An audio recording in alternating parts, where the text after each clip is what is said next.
जय हिंद साथियों, स्वागत है आपका self study classes Vishwamit Jain YouTube channel और दोस्तों ऐप में। दोस्तों बहुत सारे स्टूडेंट को ऐप डाउनलोड नहीं करते बन रहा है या फिर कर भी लिया है तो कोर्स भी नहीं देख पा रहे हैं। तो मैं आज उनको बता दूं कि ये जो सेल्फ स्टडी क्लासेस इस प्रकार से जब आप प्ले स्टोर से करते हैं तो ये आपका वेल जो है आइकन उसमें लगा हुआ है ना। तो इस प्रकार से सेल्फ स्टडी क्लासेस आपको सर्च करना है और ऐसे आइकन में आपको ऐप मिलने वाला है। ठीक है, तो दोस्तों हम देखें कि प्ले स्टोर में आपको इस प्रकार से दिखेगा ये सेल्फ स्टडी क्लासेस। ठीक है, ये प्ले स्टोर में आपको सेल्फ स्टडी क्लासेस का ऐप दिखने वाला है। ठीक है, ये इमेज उसमें डली है, ये आइकन, ये लोगो उसमें डला है। ठीक है, अब दोस्तों इसको इंस्टॉल करना है, यहां से आप इंस्टॉल करेंगे। ठीक है, अब इंस्टॉल करेंगे तो वहां पर आपको नंबर मांगेगा, जीमेल नंबर मांगेगा, तो आपको ओटीपी आएगा, तो आप रजिस्टर करके आगे बढ़ेंगे। तो दोस्तों इसके पहले हमने पूरा विस्तृत पढ़ा था हिंदी भाषा के बारे में, है ना। हिंदी भाषा की दोस्तों संविधान में कौन कौन सी अनुसूची में संविधान से संबंधित भाषाओं से संबंधित प्रावधान है, कौन सी दोस्तों अनुसूची में 22 भाषाओं को रखा गया, उनके बारे में हमने पढ़ा था। हिंदी दिवस कब मनाते इसके बारे में पढ़ा था। आज दोस्तों अभ्यास की थोड़ी सी बात हो जाए, है ना। सभी लोग तैयार हैं बताने के लिए, तो स्टार्ट करते हैं। वीडियो को लाइक कर देना। जिन भी साथियों ने self study classes app download नहीं किया है वो self study classes app download कर लेंगे। और हिंदी साहित्य का अगर आप दोस्तों super TET, junior super TET exam की तैयारी कर रहे हैं या फिर टीजीटी, पीजीटी या फिर दोस्तों मास्टर कैडर किसी भी एग्जाम की तैयारी कर रहे हैं और आपका सब्जेक्ट हिंदी साहित्य है, तो कोर्स लॉन्च किया गया है। इस कोर्स का जो प्राइस है दोस्तों वो 1200 रुपए है, अभी 50% ऑफ में। तो आप इस कोर्स में एडमिशन ले सकते हैं और अपना अध्ययन क्रमबद्ध बना सकते हैं। ठीक है, तो स्टार्ट करते हैं दोस्तों। ब्रज भाषा का विकास इनमें किस प्राकृत अपभ्रंश से हुआ, किससे हुआ? 4 विकल्प आपके सामने हैं, मागधी, पैसाची, स्वरसेनी और अर्धमागधी। तो दोस्तों सबसे पहले तो आपको यह समझना है कि ये जो ब्रज भाषा है, ये ब्रज भाषा बताना है किसके अंतर्गत आती है। तो आपने देखा सर, कानों के खड़ी बुंदेली ब्रजभान हरि के पास, एक अपन ने कोड पढ़ा था, तो बोले सर ब्रज जो आती है ये पश्चिमी हिंदी के अंतर्गत आती है। ठीक है, अब पश्चिमी हिंदी के अंतर्गत आती है तो पश्चिमी हिंदी उपभाषा का जो उदय हुआ है वो स्वरसेनी अपभ्रंश से हुआ है। यानी कि आपने जो उत्तर बताया स्वरसेनी, वो सी नंबर आपका बिल्कुल सही हो जाता है। ठीक है, फिर अगला क्वेश्चन आपसे पूछा जाता है दोस्तों यहां पर कि आगरा किस बोली का क्षेत्र है। आगरा किस बोली का क्षेत्र है? 2 सेकंड आपको दिए जाते हैं। आपने पढ़ा होगा उत्तर प्रदेश का आगरा, है ना। 4 विकल्प हैं, ऐसे कई बार क्वेश्चन पूछे जाते हैं, तो 4 में से आपको चयन करना है कि आगरा में कौन सी बोली बोली जाती है। कमेंट में लिखिएगा जल्दी से 2 सेकंड में। और साथियों आपके 2 सेकंड होते हैं पूरे और आपने बिल्कुल सही आंसर बताया। बोले सर आगरा की बात करोगे तो ये ब्रज भाषा का क्षेत्र है और ब्रज भाषा पश्चिमी हिंदी से दोस्तों निकलती है, इसको भी आपको याद रख लेना। ठीक है, अगला क्वेश्चन आपको बताना है कि इनमें से कौन सी लिपि नहीं है। कौन सी लिपि नहीं है? अरबी, गुरुमुखी, देवनागरी या फिर अंग्रेजी। बताइए कौन सी लिपि नहीं है इनमें से। तो अपन ने अरबी लिपि पढ़ी है, गुरुमुखी लिपि भी पढ़ी है, देवनागरी लिपि भी पढ़ी है, कौन सी लिपि नहीं पढ़ी? तो आपका सही उत्तर आया है कि सर अगर लिपि की बात करोगे तो ये जो अंग्रेजी है, अंग्रेजी ये लिपि नहीं है, ये तो एक भाषा है ना। तो उत्तर कहां चला जाता है आपका? डी की तरफ, अंग्रेजी आपका बिल्कुल सही हो जाता। ठीक है, फिर अगला क्वेश्चन आपके लिए दिया गया है। अगला क्वेश्चन है आपके लिए दोस्तों कि किस बोली का बिहारी हिंदी से संबंध है। अपन ने पढ़ा था दोस्तों कि जो बिहारी हिंदी का उदय हुआ था वो मागधी अपभ्रंश से हुआ था, है ना। मगध के बिहारी का बंगला उड़ा असमिया में, है ना। तो बिहारी दोस्तों, उड़िया, असमिया ये सभी काय के अंतर्गत आती हैं? मागधी अपभ्रंश से इनका उदय हुआ। ठीक है, अब आपसे पूछा गया कि बिहारी हिंदी से किसका संबंध नहीं है, पूछा है। नहीं है पूछा है, तो नहीं है कौन सा नहीं है? बोले सर भोजपुरी का है, मगही का भी है, मैथिली का भी है। नहीं है तो किसका नहीं है? अवधी का। तो अवधी का किससे है? तो इसका उत्तर हो जाएगा अवधी का है पूर्वी हिंदी से। ठीक है, बन रहे हैं आपसे क्वेश्चन, वेरी गुड, बहुत बढ़िया। अगला क्वेश्चन है मगही किस प्रदेश की बोली है। मगही बताना किस प्रदेश की। अपन ने यहां पर पढ़ा था कि जो मगही है ये बिहारी हिंदी की बोली है, मैथिली है ये भी बिहारी हिंदी की है, पश्चिमी भोजपुरी ये भी बिहारी हिंदी के अंतर्गत आती है। अब आपसे पूछा गया कि मगही किस प्रदेश की बोली है, तो स्वाभाविक है बोले सर ये बिहार की है, मगही कहां की है, बिहार की है, तो बी नंबर आपका बिल्कुल सही हो जाता है। पूछा गया है क्वेश्चन, फिर अगला क्वेश्चन है यहां पर कि सिंधी भाषा का विकास अपभ्रंश की किस बोली से माना जाता है। सिंधी भाषा का आपको विकल्प दिए जाएंगे, उससे पहले आप बिना विकल्प के भी उत्तर बता सकते हो। सिंधी भाषा का विकास किस अपभ्रंश से माना जाता है, जल्दी से कमेंट में लिखिएगा। और ये रहे आपके दोस्तों 4 विकल्प, कौन कौन से। सबसे पहला विकल्प है आपका ब्राचड़, दूसरा विकल्प आपका है दोस्तों पैसाची, तीसरा मागधी और चौथा है दोस्तों अर्धमागधी। तो ये बताना है आपका कि जो सिंधी है, सिंधी इसका उदय जो होता है वो किससे होता है, सिंधी का बताना है। तो यहां पर आपका बिल्कुल सही, अपन ने दोस्तों पंजाबी और लहंदा, पंजाबी और लहंदा पढ़ा था कैसे, पैसाची से, लेकिन सिंधी की बात आती है तो सिंधी में आपका उत्तर चला जाता है ब्राचड़। ब्राचड़ आपका बिल्कुल सही हो जाएगा। सिंधी भाषा का विकास जो हुआ है वो ब्राचड़ अपभ्रंश से माना जाता है, यानी ये नंबर आपका बिल्कुल सही हो जाएगा, ब्राचड़ अपभ्रंश। ठीक है, यहां पर पैसाची से तो लहंदा और पंजाबी का उदय हुआ। ठीक है, अगला क्वेश्चन आपको बताना है कि मुंडा भाषा परिवार का क्षेत्र कौन सा है। मुंडा भाषा परिवार का क्षेत्र बताना है, राजस्थान, मध्य प्रदेश, तमिलनाडु या फिर छोटा नागपुर का पठार, या छोटा नागपुर का पठार। बताइए जल्दी से, मुंडा भाषा का क्षेत्र कौन सा है, इसका उत्तर आपको बताना। हमने कई ये क्षेत्र पढ़े हैं, राजस्थान पढ़े हैं, राजस्थानी भाषा भी पढ़ी है ना दोस्तों। तो यहां पर मुंडा भाषा परिवार का जो क्षेत्र माना जाएगा, तब आपने उत्तर बताया कि सर मुंडा भाषा परिवार का जो क्षेत्र है वो छोटा नागपुर का पठार है, और उत्तर चला जाता है विकल्प नंबर डी के साथ। ठीक है, डी आपका सही हो गया। अगला क्वेश्चन आपसे पूछा जाता है कि झांसी, जालौन, हमीरपुर में कौन सी बोली बोली जाती है। ऐसे क्वेश्चन कई बार आते हैं दोस्तों, थोड़ा सा आपको अभ्यास करने की जरूरत है। झांसी, जालौन, हमीरपुर में कौन सी बोली प्रचलित है, बुंदेली, कन्नौजी, ब्रजभाषा या फिर मालवी। बताइए, सभी का कमेंट आने चाहिए, क्योंकि आप झांसी को जानते हैं, जालौन, हमीरपुर इन सभी को जानते हैं, इन स्थानों को जानते हैं, और इनमें बोली जाती है बुंदेली। और बुंदेली का उदय हुआ पश्चिमी हिंदी से, और पश्चिमी हिंदी का उदय हुआ किससे, स्वरसैनी अपभ्रंश से। ठीक है, तो ये बुंदेली याद रख लेना, झांसी, जालौन, हमीरपुर का जो क्षेत्र है यहां पर बुंदेली बोली बोली जाती है। ठीक है, अगला क्वेश्चन आपको बताना है दोस्तों यहां पर कि भोजपुरी बोली की उत्पत्ति हुई तो कैसे हुई। अर्धमागधी अपभ्रंश से हुई, मागधी अपभ्रंश से हुई, स्वरसैनी अपभ्रंश से हुई या फिर ब्राचड़ अपभ्रंश से हुई। प्रश्न क्रमांक 9 और बढ़िया प्रश्न है आपके लिए। भोजपुरी बोली की उत्पत्ति जो हुई है वो किससे हुई है।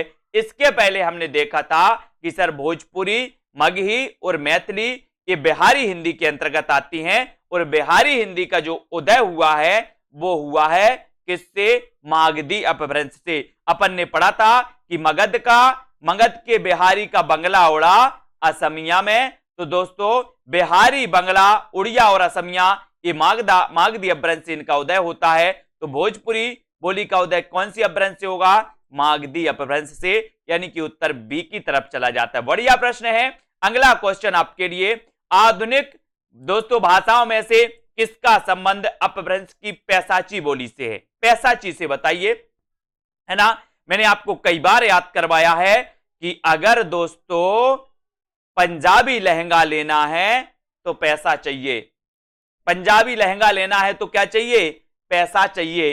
तो पैसा चाहिए तो पैसा चाहिए से बनेगा पैसाची, और क्या लेना है, पंजाबी लहंगा लेना है, तो यहां पर हो जाएगा आपका पंजाबी और यहां पर हो जाएगा पैसाची, यानी कि पैसाची से जो उदय होता है वो पंजाबी का होता है। ठीक है, और उत्तर आपका सी की तरफ चला जाता है।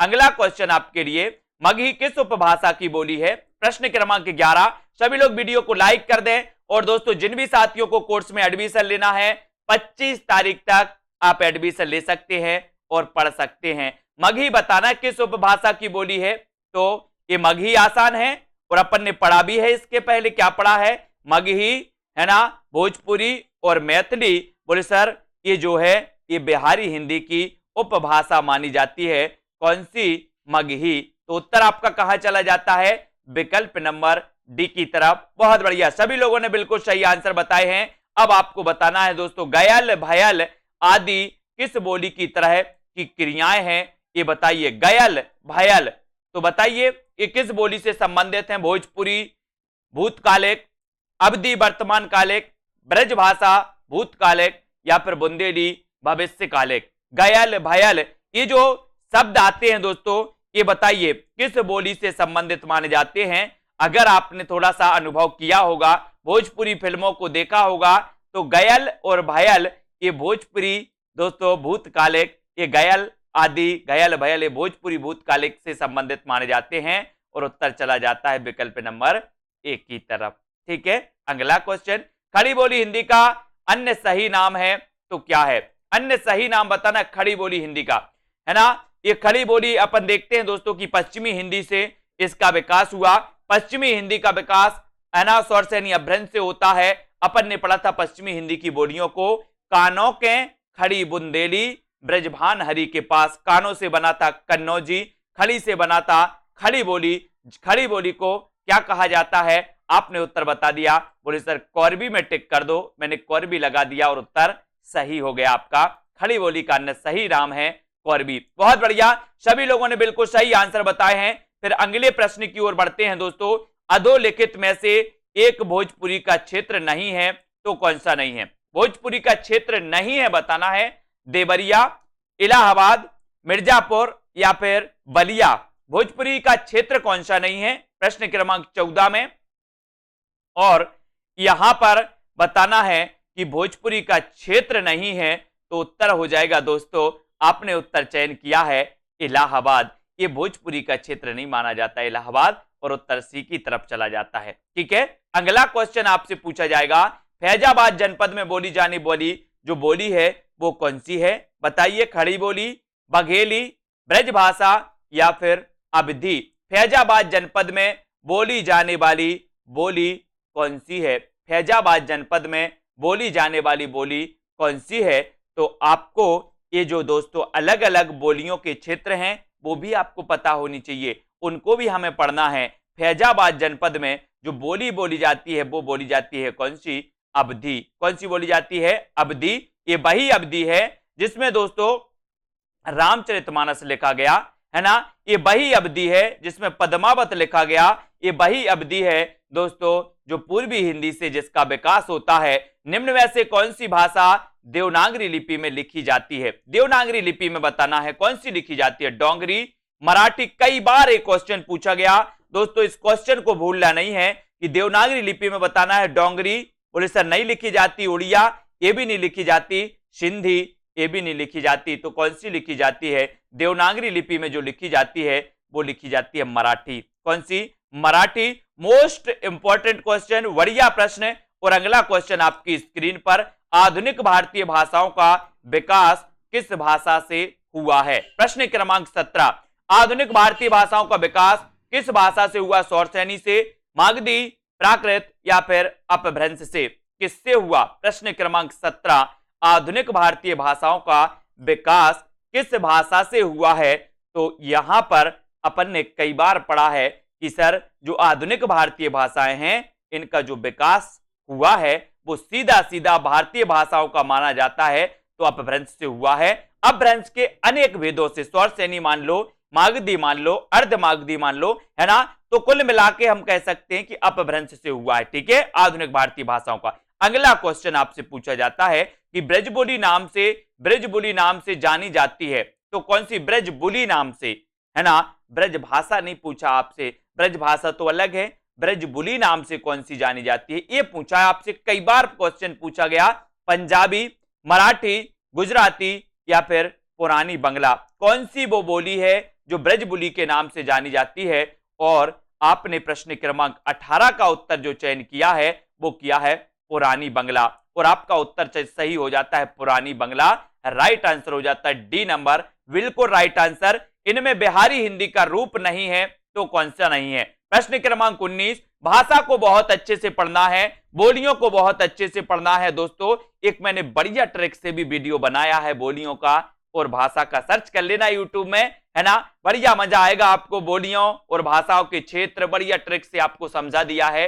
एक बार पढ़ोगे क्वेश्चन गलत नहीं होंगे। और बिहारी हिंदी का रूप नहीं है तो बोले सर भोजपुरी तो है, मैथिली भी है, मगही भी है, ये अवधी नहीं है, ये अवधी तो पूर्वी हिंदी की है ना। पूर्वी हिंदी के अंतर्गत 3 बोलियां आती हैं, अवधी, बघेली और छत्तीसगढ़ी, ठीक है।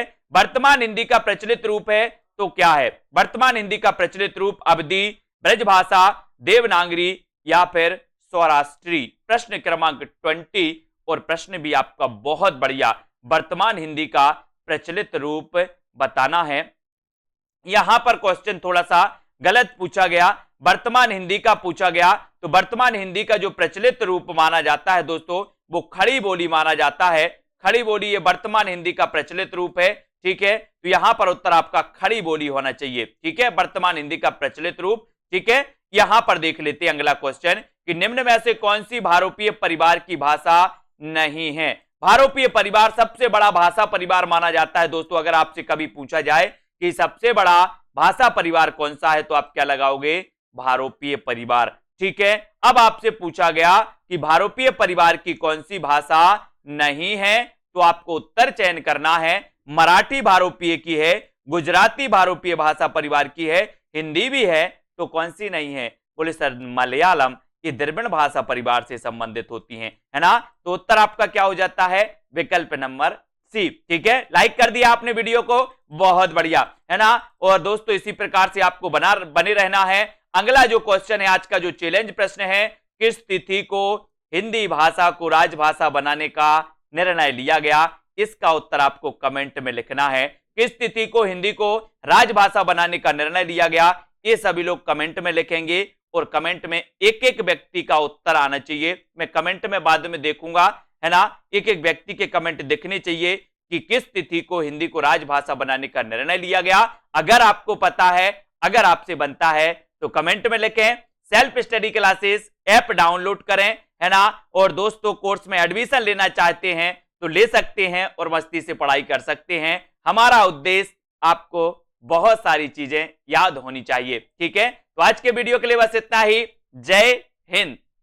जय हिंद साथियों, स्वागत है आपका self study classes with Sumit Jain YouTube channel और दोस्तों ऐप में। दोस्तों बहुत सारे स्टूडेंट को ऐप डाउनलोड नहीं करते बन रहा है या फिर कर भी लिया है तो कोर्स भी नहीं देख पा रहे हैं।